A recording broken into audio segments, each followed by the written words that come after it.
bank പോകണല്ലോ പതുക്കെ തല വെച്ച് കിട്ടുമോ ഒന്നും മാറുന്നതാ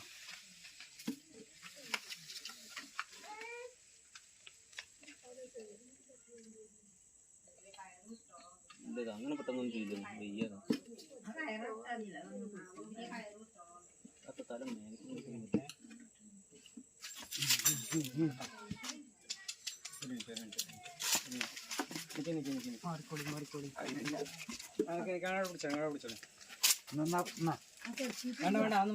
അടിക്കണ്ട അടിച്ചിട്ട് കാര്യമില്ല